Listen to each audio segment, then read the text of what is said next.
Agar bo'sh xonada yolg'iz gapirsang va kimdir senga javob bersa, sen nima qilarding?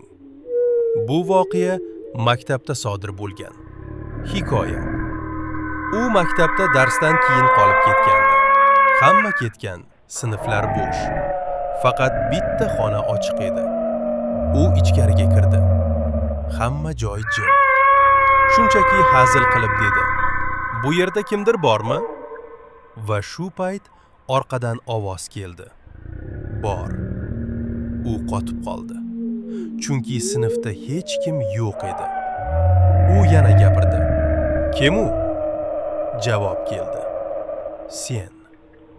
U sekin orqasiga qaradi. Hech kim yo'q. Lekin doskada yozuv paydo bo'ldi. "Men bu yerdaman."